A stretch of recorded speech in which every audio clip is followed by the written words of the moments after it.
I'm not trying to have completely chiseled body or be able to run a sub 2.5 hour marathon. The goal is to be healthy and live long enough to see our generations and interact with them. So I want to be able to pick up a grandchild when I'm 80. Run your home and your dough like a biblical boss. Top of the Friday to you, Stephen. Good afternoon, Mark. You know what? This is just on my mind before I know that you have some wonderful news to share with the people. I just have to say, today I've been meeting with families, working on vision with families, had some conversations with some of the men that I'm shepherding and mentoring along as part of what we do in the Abe's Wallet world. I just did a review with our producer about what Q1 looked like for Abraham's Wallet and all of our pod and YouTube stuff.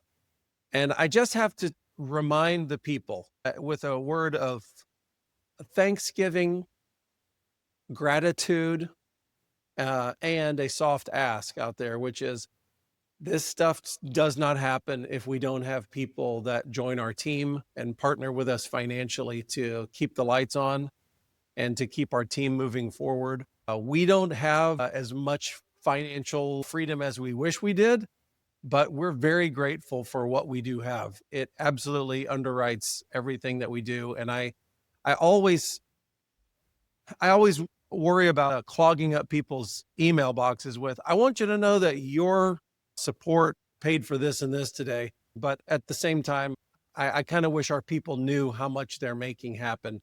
We send out those kind of annual reports, but on a weekly basis, our lifeblood absolutely is our donor team. So I just got to throw that out. And if it's ever been on your minds, how do these guys make it?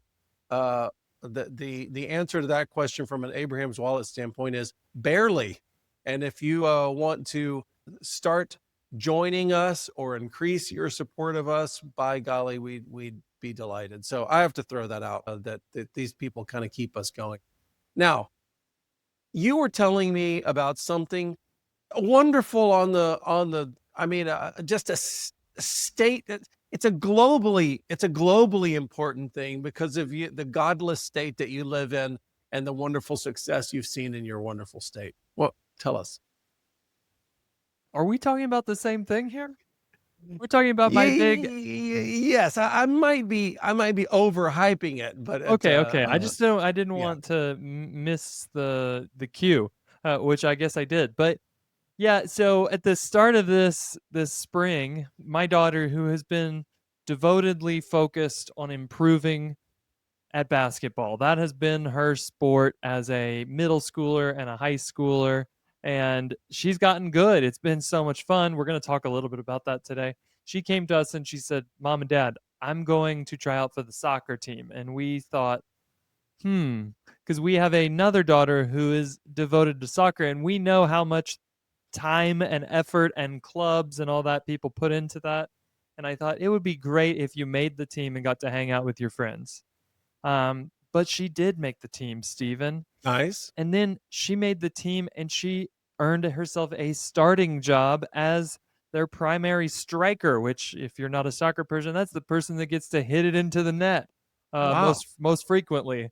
And then, not only that, she scored far more goals than anyone else on the team for the season. And you might be thinking, well, but what kind of team was it? And the culmination of this story is that last weekend on Saturday, we had one of the more fun athletic events of our life, attending the women's state championship game with these girls and watching them win a state championship in which my daughter indeed scored goals. So it was super fun. It was one of the more exciting.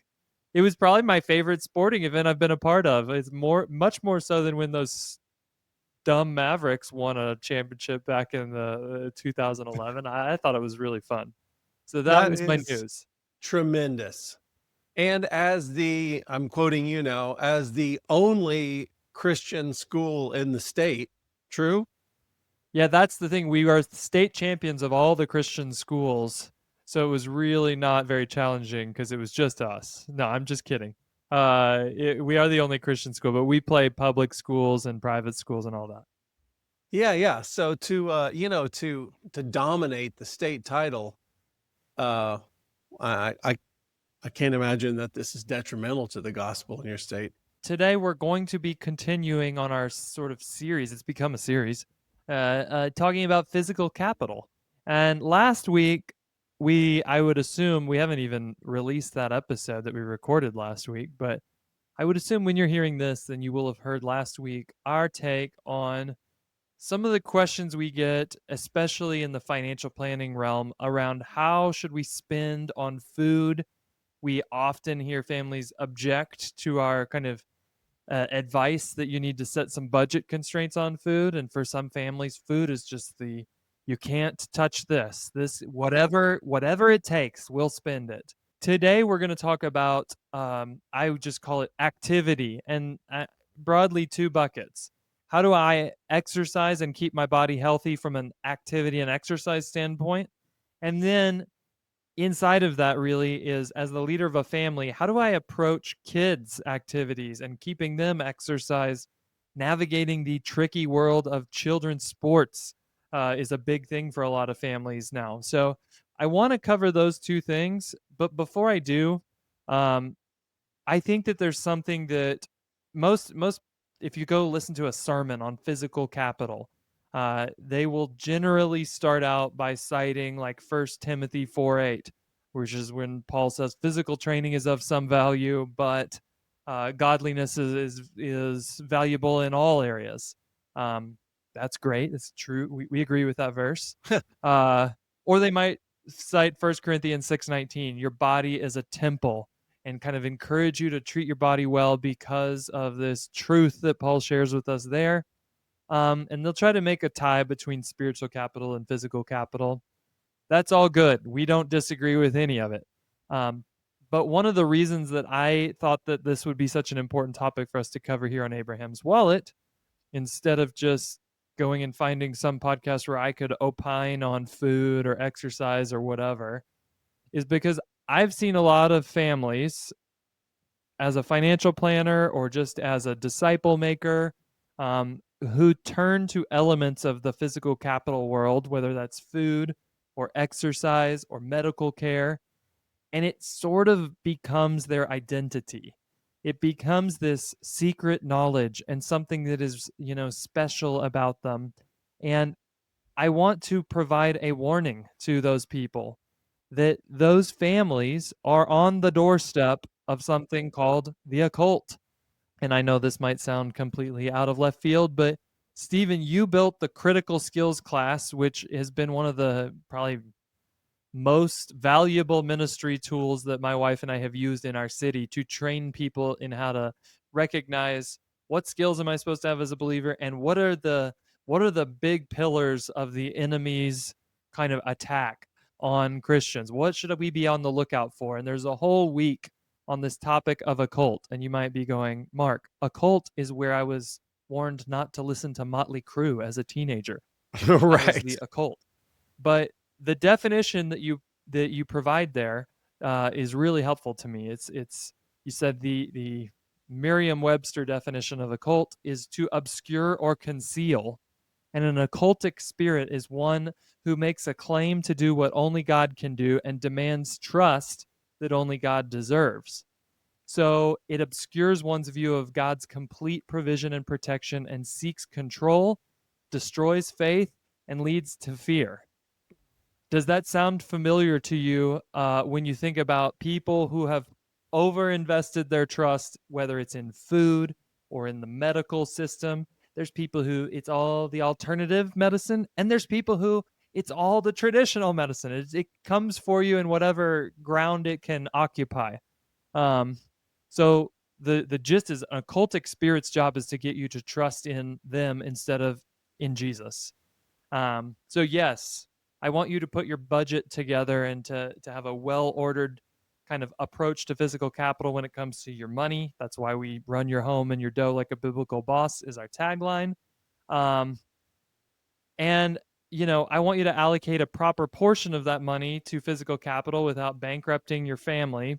But But even more than that, I really want you to not put trust or faith into diet, healthcare, or exercise while also feeling confident to steward those resources.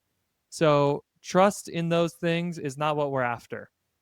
Stewardship of physical capital is what I want you to all be good at.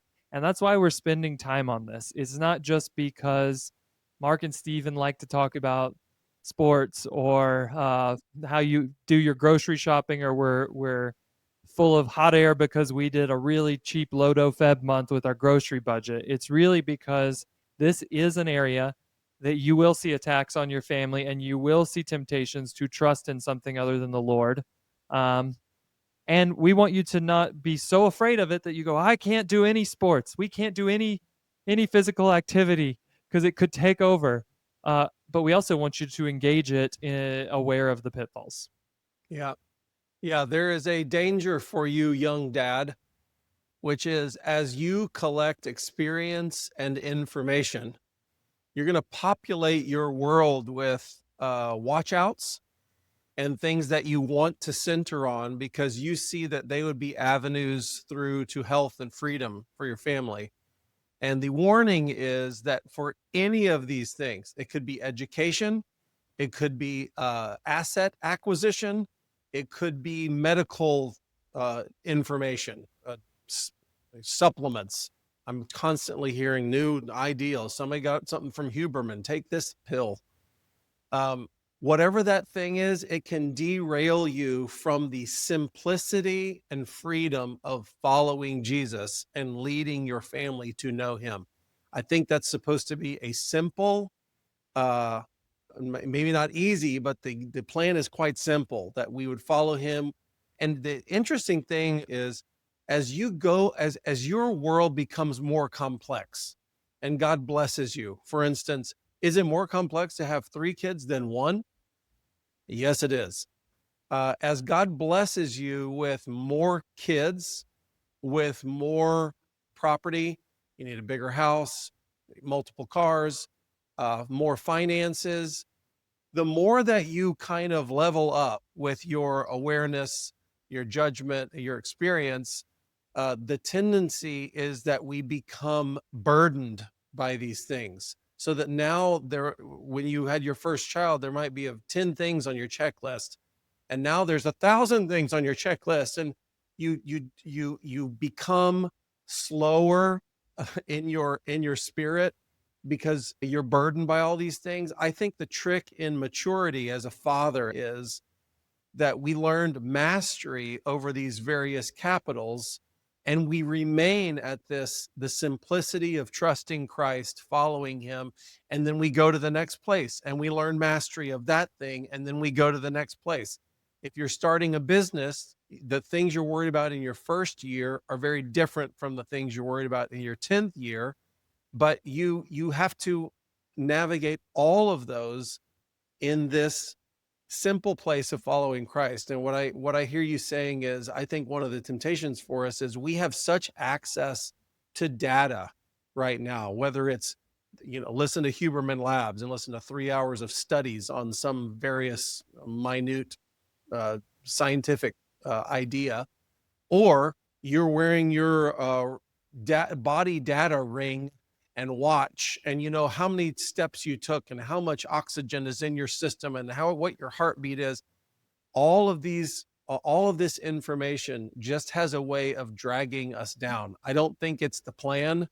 And I don't like to see families that are burdened and bogged down because they know so much about the physiology of every person in their family and all the risks, that we lose sight of living free and easy. Yes, within the constraints of, we want to be healthy, we want to be blooming in every area. So I might have just restated long what you wanted to say. No, I mean, it's totally true. Amelia, my wife, got this new watch from Garmin that she had all the features turned on because it was brand new, and it kept interrupting her and going, "You're really stressed right now."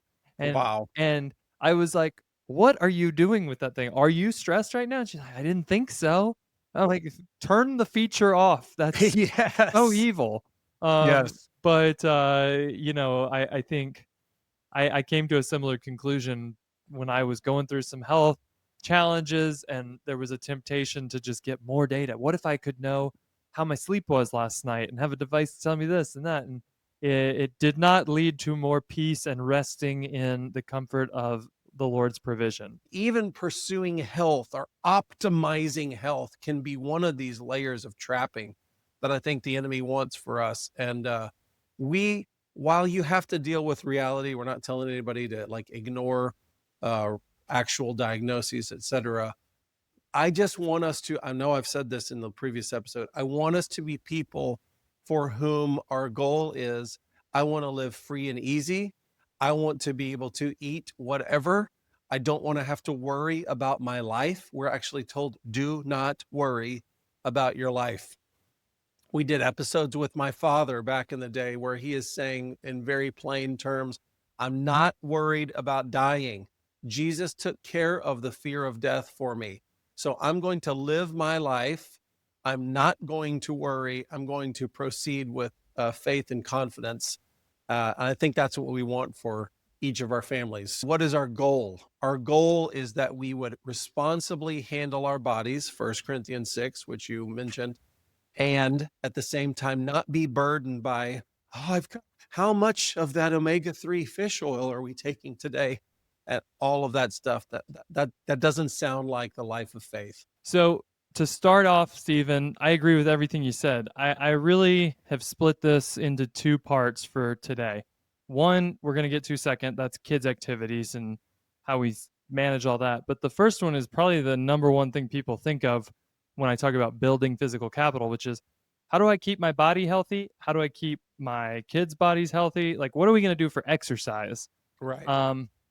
And there's a few basic truths here that I'm just going to stick out there. So if you're thinking that we're going to tell you it's P90X, that's the, we're not going to get into that. I would say there's lots of ways to approach exercise and physical activity.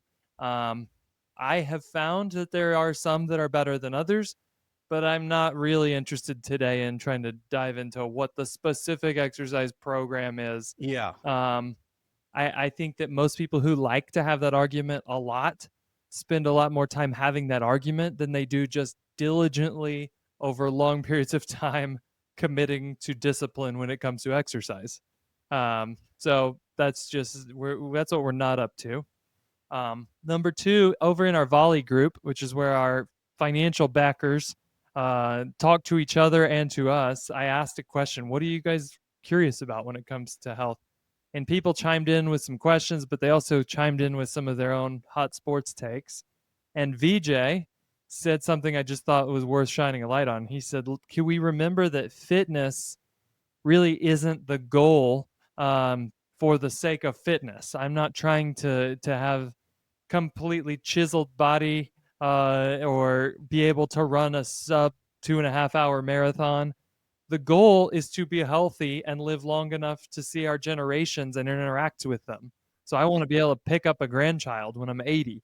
Right.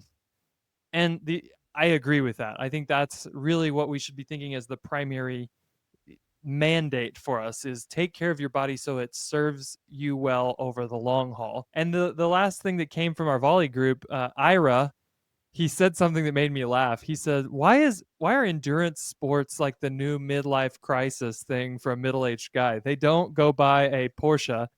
They decide to spend $5,000 on a road bike and some spandex and go out and parade around town and show off their fitness. And That's great. I Was just, that the wonderfully named Ira Nicodemus? yeah, it was. Yeah. Don't you want to meet with that guy kind of in a dark cafe and Yeah. discuss spiritual I questions? just want to share secrets with him. Yeah. Well, but we know we're not supposed to do that. So, Oh, I'm sorry. um, No secret information. so anything else you would just say, Stephen, as kind of foundational principles when it comes to how a family should approach physical health and activity? No, I'm all ears. Okay. I I'm going to focus a little bit on what my family does, and I'm going to tell you a few things that are in my mind non-negotiables. So, is it a secret to you that most Americans are not they're not getting in sufficient physical activity on a regular basis? Most of us. No, I'm from Houston, Texas, the fattest city in the nation. So Ooh, I didn't no. know that. And last week we talked about the fact that you can't out exercise a bad diet, right?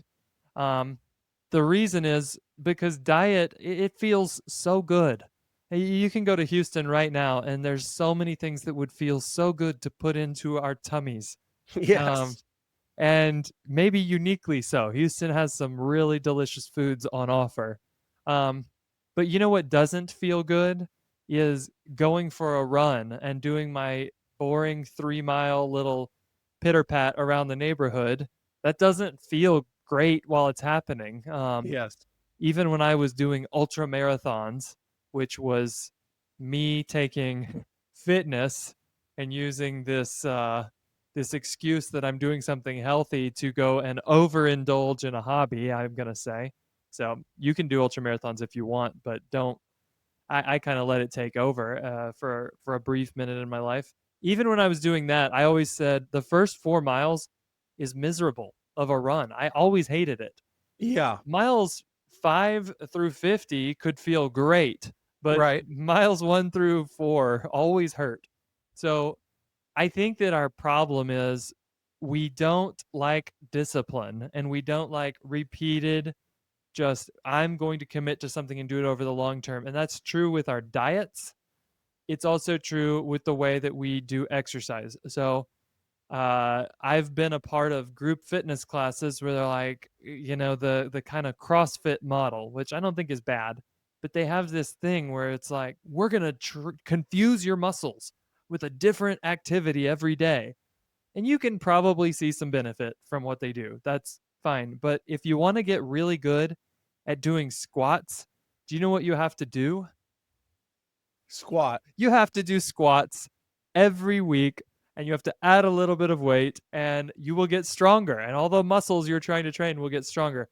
So I think discipline and diligence over time is the answer almost no matter what type of exercise that you choose. With that being said, I think there are some types of exercise that you should consider choosing because they are really important to that goal that VJ outlined of we're trying to make our bodies resilient and healthy for as long as possible. And for most everyone, my wife talks to women about this all the time. Um, Lifting weights is so important to Mm. having a long health span, which is different than lifespan. You can be an invalid and get pushed around in a wheelchair. But if you want to be able to, for example, lay on your back on the ground and get up off the ground by yourself when you're 90, that puts you in like the tiniest percentage of the 1% of 90-year-olds. Most humans who make it to 90 don't even come close to being able to do that simple task. Mm. Um, and Peter Attia, who Is it is, because you get lazy when you turn 90? it's because You just your don't want to get muscles up? degrade at this incredibly depressing rate. It's something I didn't do my homework enough to have all these numbers at my fingertips, but it's something like, Steven, you're in your 50s, I'm in my 40s. You and I can take like 2 weeks off at the gym, and it'll take a few workouts to feel like we're kind of back into, okay, I'm kind of back to where I was. When you're in your 80s, if you take an extended period of no physical activity, it can basically be impossible to get back to where you started. Wow. Um, so how do we deal with that? Peter Attia is a podcaster and a physician, and he's super challenging sometimes to listen to because he only talks about Peter Attia. He's very interested in himself. However, he has developed kind of his book that he wrote is called Outlive. And I always laugh because I think this guy who focuses all his research and time on longevity is probably going to get hit by a bus when he's, in his middle age. But what he has done is kind of looked at the rate of degradation in the human body and said, I'm going to back into the tasks I want to be able to perform later in life. So, for example, if I want to be able to pick up a 30-pound grandkid when I'm in my mid 80s, and I know the rate of decay for muscles over time with age, Yep. here are the things I should I'm designing a training program for that. Meaning I need to be able to do X amount of weight when I'm 50 and even more when I'm 40. And I need to be training that way when I'm 30 because I know that over time I'm going to experience decline in my muscle mass. And my favorite way to deal with this decline is by using barbells. There's a lot of ways to do it, but I'll tell you, lifting heavy weights with barbells. You don't have to get creative and invent a bunch of new techniques. It's, can I put a barbell on my back and squat? Can I do squats? Can I press? Just take the barbell and press it over my head? Can I deadlift? And then can I bench press? Those 4 exercises by themselves, if that's the only weightlifting you do, will cover your entire body and get you way stronger than what you would do if you're doing whatever the silly personal trainer at the gym tells you should do. Sure. There's a book that if you're listening to this and going, okay, guys, I hear you. I believe that this is interesting. I've never tried lifting weights. It's called Starting Strength. It's written by a guy down in Wichita Falls, Texas. He has a whole podcast, which is extremely profane, but very helpful if you have questions about lifting weights. And if all you do is read that book, Starting Strength, you will have everything you need to cover barbell training for the rest of your life. You can do that from start to finish. That's my recommendation. So much so, Steve, that I'm going to do a giveaway right now. If you're listening to this episode and you would like me to send you a copy of this book, which is not a cheap book, all you have to do is comment on our YouTube channel or any of our socials with what you're doing for training. And it could be, I'm doing no training right now, but I would like to. Or it could be, hey, I think you guys are dumb and we should all just be doing ballet like Herschel Walker did in the 80s for training. Whatever you want. You just have to tell us what you're doing for your personal exercise, even if it's nothing. And we will enter you into the possibility we'll send one person a copy of Starting Strength so they can get interested in the barbell lifting program. Nice. I have a comment to what you're saying, Okay. which is, I want people to know that when you are finding exercise gurus, and I'm going to put your personal trainer category under the same thing, what they're interested in is making things interesting. Okay. Even with personal trainers, we've done that in our family before, the personal trainers. When you say they kind of come up with, there's new concoctions of things all the time for, here's do this with a kettlebell. Well, I'm into heavy ropes and blah, blah, blah. There's all kinds of different stuff going on, and their goal, it's not a bad goal. It can be really helpful if you're an exerciser and you go like, I'm just so bored with all this stuff that I just want something new and interesting. That's their whole world. But what you're telling us is these very basic exercises are all that you need to have for very reasonable, functional health and strength, right? So number Yes. one, these kind of boring, known major exercises are all that you need. For strength training, 100%. Yeah. And we know that you could probably buy a barbell set on your Facebook marketplace or on your Craigslist. Is that dirty? Is there such a thing as like, is Nah, I think you Craigslist could do okay? it. You could go on any of those places. Okay. And you can probably find a used barbell set for $50. Maybe. So, Yep. yeah. So my question to you, Mark, is for a 28-year-old, how often or in what of his exercise diet do you think that pushing heavy weights and putting that good, healthy strain on his joints, it's Right. actually good for your bones as well to lift weights and muscles and tendons. How often do you think that needs to be happening for him? If you're doing this efficiently, it can happen in so little time per week. I think realistically, I spend probably an hour and a half a week on weightlifting and I cover all of those bases. And that's kind of a maintenance level. If you're trying, you could spend a lot more than that. You could probably even be more efficient than that and still get a lot of benefits. So without going into specific programming, I think that there's almost no excuse for saying I just don't have time to do this, Right. because it's a really low time commitment. The other protestation that we hear is gym memberships, man. They're so expensive. And I just want to tell you, in most big cities now, all these national chain gyms, their business model is based on chuckleheads who on January 4th go in and sign up for a membership and they say it's only $10 a month. Well, how could that be? You look around and you go, this place, they probably have to have 10,000 members at that price to get the revenue they need for this humongous piece of real estate. That's because they know that 1 out of 50 of those people that sign up are actually going to come to the gym on a regular basis. And so you, listener, can benefit from kind of this arbitrage opportunity. You can arbitrage the poor discipline of the masses and get a $10 a month membership, and you can go every day if you want. You can take advantage of the stuff they've got there. So it's really affordable, for pretty much any budget to find a gym It really space that they is. could work in. In my city, there's even options to have free gym space if you go to the rec centers. Some of them are included just for residents. So there's a lot of options if you're motivated. If you live out in the country, you can do what you just said, Stephen, and go find a cheap set of something to push around in your garage.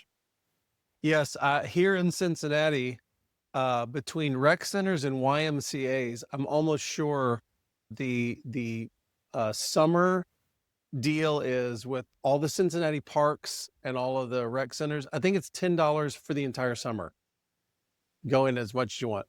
So that's incredible. For the sake of time, kind of moving on, I think that most people are going to want to do something else, not just lift. Like if you're genetically blessed with a body that has perfect blood pressure and all that, you could just lift weights and go on long walks and probably be pretty healthy if you had a good diet. Most of us need to exercise our hearts and do some cardio and things like that. Um, I'm not going to talk too much about that. My personal method is I go on runs about half the days, and the other half the days I do some sort of interval training where I'm like swinging something around and doing some jump ropes and pushing a sled and things like that. The reason I do that is because it's very time efficient. I can get my cardio exercise in 30 minutes, and I'm going to go hard at that, get my heart rate up. And I do that mainly because I have been blessed with the opposite of great genetics. And I find that if I do nothing, I start to get really high blood pressure, or things don't function the way that they do when things are going well. So I do that. You could add hiking, you could do running or biking. I did put a caveat on here, Stephen, and this is not meant as a personal attack against you, I'll be all right. but I said you should beware of activities that aren't necessarily going to build your physical fitness. And I put Yeah. things in there like golf, pickleball, basketball. All of those things could, if I went out and walked 36 holes of golf a day, I would be a fit guru. But if I ride in a golf cart for 9 holes and pretend that was exercise, it wasn't. Yeah. The reason pickleball got so popular initially was because it was a hit with the retirees who couldn't move their bodies. So Yes. you can participate in that sport with no exercise. Yes. I see guys all the time who stand in the corner at their pickup basketball game and they don't run at all. Yeah. So I'm not saying that those sports or activities never have physical benefits, but you should just be aware. I like to do this, and if I don't intentionally focus on making sure it's high intensity exercise for some portion of time with my week, it could be one of those things where I just kind of go, well, why am I gaining weight when I do this activity? Well, it's because Yeah. you're not really challenging your body. Fair. Just to go back to, we must stress our bodies. We got to stress your muscles to build muscles. You have to stress your heart to have heart health. So whatever you're doing, I know it's nice to get out and get fresh air and take a walk. That's very good. Go, yes, please go take a walk. and you must stress your muscles also to build them. Yeah. Um, One last thing. There's a network called F3 that somebody mentioned in our volley channel. I've talked to people who have done this. It's free, peer-led men's groups all around the country that get together and work out. And I think there's like a faith, a Jesus following component to this too. So if you're going, okay, I'm going to buy the weights, put them in my garage. I can't afford a gym membership, or I don't have, maybe check out f3nation.com. You could find that you make some friends and get together with some guys and get your exercise in a few times a week that way. So just a Love just it. a resource. Anything else to say? I know we're flying over this at 30,000 feet, Stephen, but anything else to say before I move on to some quick thoughts on handling activity in our kids? My only thing to say is this, that the things that we're describing are going to, they must insinuate themselves into your weekly calendar. So if it, just look at five capitals, physical capital is pretty high in the list. So after your spiritual life and your relationships, your physical life is right there, and it should find itself into your weekly schedule.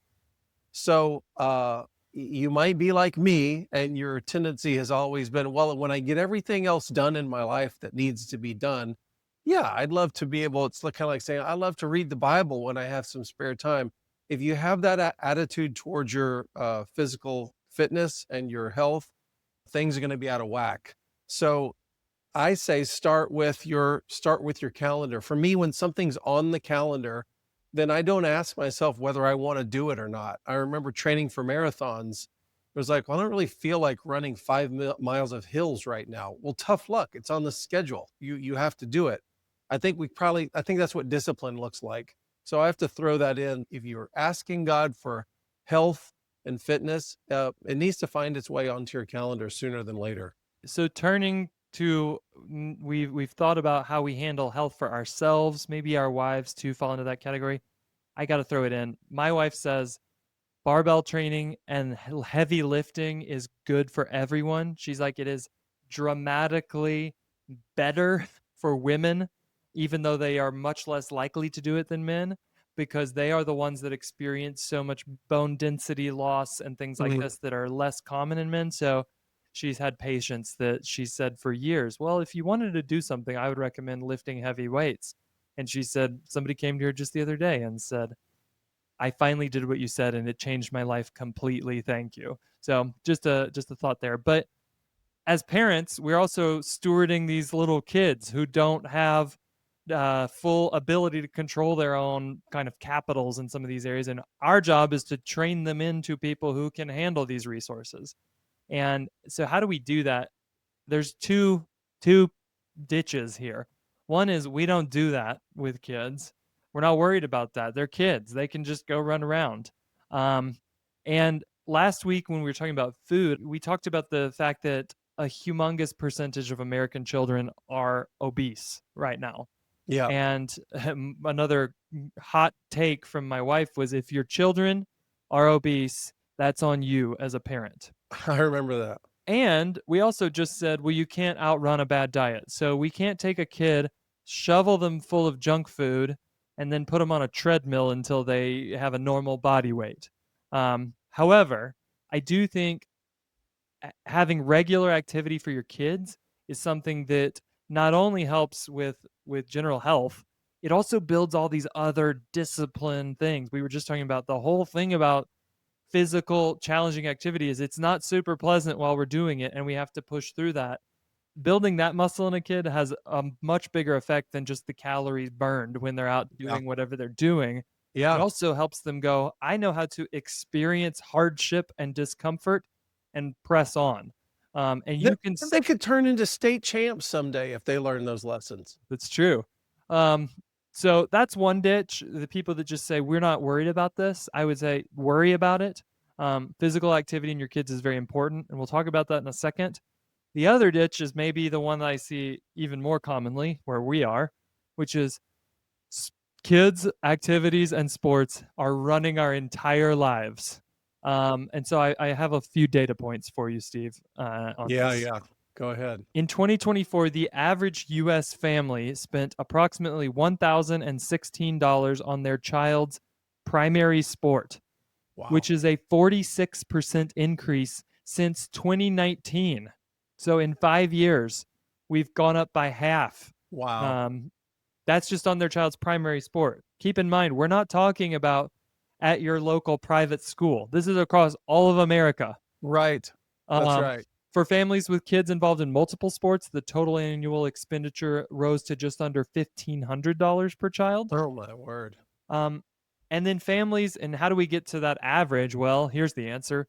Families with children in elite or travel teams uh, report spending over an average of $8,000 for 1 year of club soccer, covering expenses like tuition, travel, and equipment. Wow. Even Horrible. amongst, if we partition out just kids between ages of 6 and 10 years old, even in that group, the reported spending is over 1,000 annually on total sports participation across all their sports. So it's a thing that, for whatever reason, Americans are on an increasing basis spending more and more money here. And the reason I Okay. bring it up is because if you don't have a plan for how you're going to handle this as a parent, I'll just tell you, the culture will, like anything, the culture will take you down this river, and Okay. you'll just go, oh, somehow we found ourselves spending every single weekend all summer in, random hotels in Ely, Nevada, because we just didn't know where our lines were. So there's that. That's the one ditch. So, And and for that problem, do you say you just need to know what you're going to do? It needs to be discussed as a budget item. yeah, I'm going to talk about what we do, how we've dealt with it. Again, it's kind of like exercise. I'm not going to tell you what your family should do. Um, I, I really want you to, if you're listening to this, think through what is our goal with physical capital? What is our unique family culture? Are we a family that's like, man, I mean, my wife and I were college athletes, and sports and athletics and hard physical activity has been a huge part of developing us into the people we are. And it has Yeah. impacts on our spiritual life. It has all these things. We absolutely must pass that to our kids. If we didn't, we wouldn't be training them in the things that the Lord has used to refine us. Um, if you're hearing this and you're like, my wife and I both play the violin in the orchestra and have never done physical activity in our life, you might not have the same approach to this as me. All I'm saying is you can't say we don't do it at all. Fair. Okay. Um, so just kind of to talk about how we've approached it, before I talk about how I've approached sports as a family, I mean, I see a lot of homeschool families that their kids don't do anything in this realm, or they only do individual sports. You're shaking your head. Have you had that experience, Stephen? Oh my gosh. We know so many homeschool families that not only is everyone like a wet noodle, they got nothing going on physically, which I think is a mess. I think is a mistake. But I even think about how much of social building is, can you just go out onto a volleyball field and with some strangers and just keep the ball up in the air? I mean, do you have the skills or the interest to do that? I think of how many kids that I grew up with, like they are self ostracizing almost because, well, I can't do any of those things. Well, I think it's part of socialization for our families that we make our children capable of. I want One of our kind of family values is that we want to be gamers. That means that we're up for it. And if somebody wants to go on an outing, we can do it. If somebody wants to do a pickup game of basketball, you don't have to be the greatest player in the world, but we can participate. This stereotype of the homeschoolers, the Christians that keep everybody at home, is that I don't know. We read Lord of the Rings a lot and we're super nerdy about Bible verses and we can't mix with society. That bothers me. And I think that being sports illiterate is part of that thing. I think it's bad for your children socially as well as physically. That's what I Yeah. think. The last thing I'll say before I tell you what our family does on sports stuff is our buddy Jeremy Pryor. He I feel like I have permission to say this because he's such a friend of the podcast recently Okay. on talking about Abraham.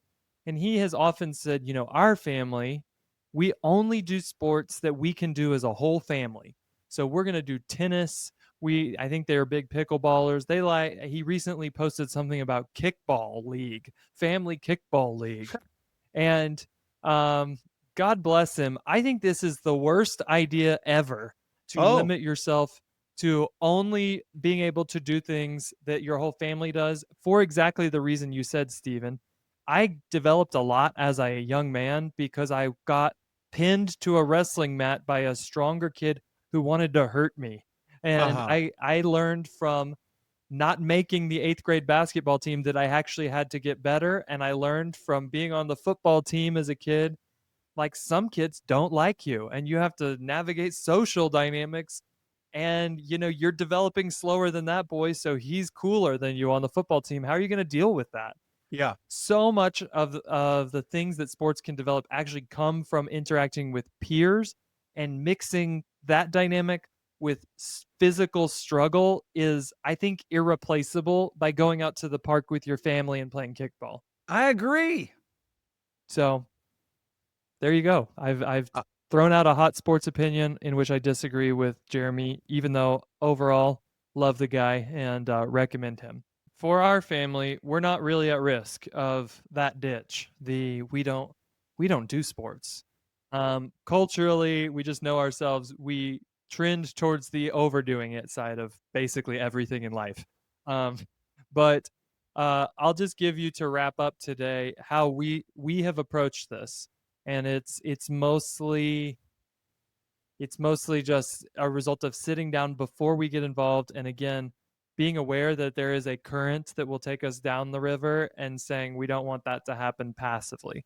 Um, so for us, we've said, as much as we love kids sports, they won't take over our family. So that means no travel teams. So we have kids in club sports, and we have friends that travel, like I said, every single weekend all summer. For us, I said we might go to one tournament that's a few hours away, but we will not do any teams, no matter what, that involve constant travel, hotels, all that. That's uninteresting to us. It takes us away from church community. It takes us away from all the things we like to do. So it's a no for us. Again, you don't have to say no travel teams for your family, but I just want you to be thoughtful about it before it gets put on your desk. Like, sign this agreement to sign up for the travel league. Um, and the second thing is that we're also happy to say no to sports when it conflicts with something of higher value. And we're upfront about this before we join a team. So I have said to our kids, we're going to see your sister sing tonight, even though your coach has said you must not miss practice tonight, because we do not value his soccer practice as much as we value being a part of seeing her perform something she's worked really hard on. Um, I think about, there's this Mormon business guy that he's passed away now, but his name was Clayton Christensen. He's a really sharp. He was at Harvard Business School for a long time, but he talks about his early days as a consultant. He worked for one of these management consulting firms, and he had graduated from Harvard Business School, and he was there, and their expectation is, well, we own you now and you will work for us 100 hours a week at our beck and call. And they told him on his first day, will on Saturday we'll be doing this stuff, and on Sunday we'll be wrapping up the presentation, so we'll be here at these hours. And he said, I'm sorry, but Saturday is the day I have reserved for my family, and so I won't be in the office on Saturday. And Sunday is a day I have reserved for my God, and so I will be in my church services on Sunday. And you would have thought they would have fired him on the spot, but long story short, he became wildly successful and a renowned professor of business despite saying no to things that on paper you would have said, well, they're going to fire him. I have found the same to be true in kids' sports. They might say this is a non-negotiable, you must be here, but you're allowed to just say we won't be there and see what happens. Yep. I Um, think the principle that you're getting at is at no point are we going to vacate the responsibility of leading our families. So exactly. we feel the same way about, as I said, ballet, sports, school. I We went through some angsty times of the kids going, "You don't know how much reading we have to do," and I said, "Our family observes the Sabbath, so you won't. I don't care what reading you're going to get done this weekend. I'll take it up with the teachers if necessary, but we're not doing that because they don't lead our family. I lead our family. So I love that negotiation with anything that any obligations your family's getting into that you make it known. I'm not going to like try to oppose you. I want to support the team. I hope the team does great. And I want you to know we're not just giving you a key to our kids' entire schedule. There'll be a constant negotiating, and we hope it works out. And God bless you. And I think that's very wise and responsible. Yeah. Um, Number three principle for us is we absolutely love cheering for each other. So we make sports into a family affair. We coach and we volunteer with teams. We barbecue during soccer practice or we attend the Friday night basketball game. And that's just, your family may not be like that. You may go, we do it because we think it's good for them, but we don't really love it. That's fine. But for us, we have like said this is a value, and when any parent is doing something sports wise that is possible for us to all be at, we're going to be there together, supporting, and the result is we've had so much fun doing that. So for That's us, great. it's a joy, but it's a family activity, even when it's just one of us participating. Great principle. Four, we do involve our kids in physical things that we love doing. So that could be lifting weights. We get them started there on a pretty young age. It could be golf. Those don't necessarily have to be their sports. I don't play soccer, but to go back to kind of Jeremy's thing, I do think there is value in pulling your kids into the things you love doing. So I'm sharing Yes. that with my kids, and we do physical activity together as a family that we love doing. And they don't have to be a PGA golfer, but they are going to learn to play, and that will once in a while be a thing we do as a family because mom and dad like it. I love that. This I'm borrowing from Justin Wolfenberg now because this was his big thing was do I have to go to the playground with my 6-year-old always? And it dawned on him, wait a second, kind of what we were just saying. Wait a second, I lead this family. This is my family. So what can I do with my 6-year-old? Well, I could teach my 6-year-old anything. So aren't we doing things that I enjoy? One value that I think is really great is that I want my children to see me enjoying physical activity and sports. And even if I'm tired or sore because of the lifting that I did yesterday, I want them to see me smiling and go, "Woo, I'm sore, but boy, I know I'm getting stronger." I want them to see that modeling happen, and I think that participating in sports together, even if you're playing a round of golf with your kids, they see how you handle frustration. They see how you handle somebody else doing poorly. Do you gloat at them? Do you encourage them, etc.? I think that mixing, um, I think both things are true. Putting them on a team where they kind of have to deal with it and get along with others, really good. Also, doing things together and us talking through what's happening live while it's happening, also really good. So I like both of those things too. Yeah. I think the last one I would say is that we in reasonable doses, we require our kids to do stuff they don't want to do in this physical realm. So my best example of this is I had a daughter, my middle daughter she did not like running, and she is very, very, very gifted when it comes to soccer. That's her sport. Mhm. Um, she hates running though. And we noticed, you're kind of getting winded out there. And so we need to develop some cardiovascular fitness. And I said, you have two options. You can just say, I don't like doing this, so I'm going to join the cross country team at school. They have a middle school team, and I will run every day, and they will have a program for me. That's fine. Or you can kind of test out of that. And the way you do that is I want a 2-mile run this summer to be done in 20 minutes or less. Um, and she, of course, chose, well, I'll just do that. No problem. And I think her first attempt was like 32 minutes. Yeah. It was barely above the walking pace. And at first, I sent her out on a few attempts and I strapped a little GPS to her so I know exactly how far she had gone and how fast. And we weren't making any progress. So I realized, okay, dad needs to step in and help lead here. So we started doing runs together. I won't ever forget getting stopped by a group of construction workers who said, because I had a furious tantruming daughter next to me that was saying, I can't go one more step. My knees hurt, blah, blah, blah.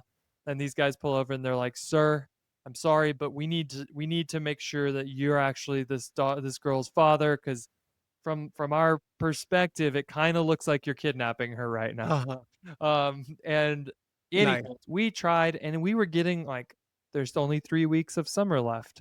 There's only 2 weeks of summer left. And we had come close. We had done like 20 minutes and 12 seconds, 20 minutes and 9 seconds. Oh my goodness. And I'm just saying, honey, it's all mental. You can push through. And one day she woke up and she said, I'm just going to do it no matter how I feel today. And she went under 18 minutes, That's just excellent. blew the doors off. And the benefit of that had nothing to do with her cardiovascular fitness. Yes. Nothing. It was entirely her clicking in the brain going, I can do things that are really uncomfortable and hard. And my And dad is going to support me through it.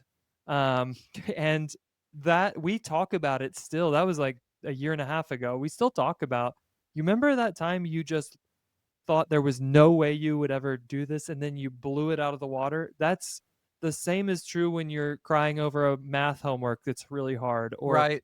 whatever else we're working on. And so we don't we don't put 200 pounds on the back of a 12-year-old and say Sure. squat this. We use a measured, thoughtful dose of discomfort and hardship in physical capital That's to really good. teach valuable lessons across all 5 capitals to our kids. That's great. And I got to bring it back to the verse that you mentioned at the beginning. Physical training is of some value, that it can be used in a way to build somebody's character. I'm thinking of, I assume this is your middle child you're talking about.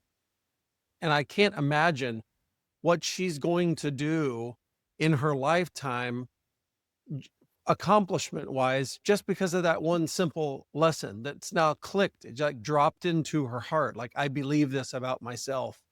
It could be, I don't know, it could be that you have 8 grandchildren instead of 2 because of that simple belief that she has. It could be that she's going to be a gardener that goes and takes care of everything through the winter, or what, I don't, who knows? She's going to be a zookeeper. I don't know. But she learns this valuable lesson because you have, as a disciple maker father, apportioned pain to grow her up. I think it's super cool. Yeah, so that's all I've got this week. Thanks to our crew, our listening crew, for sticking with us through a long episode. I think we probably could have split this into 2 separate episodes, but we gave it to you all at once. And that's what I've got here on physical activity as family building tool. Sweet. Thanks, Mark. Well, I would say to everybody else that not just physically, but all the way down to financially and all the way up to spiritual leadership, do everything you can this week to run your home and your dough like a biblical boss. And we'll see you next time.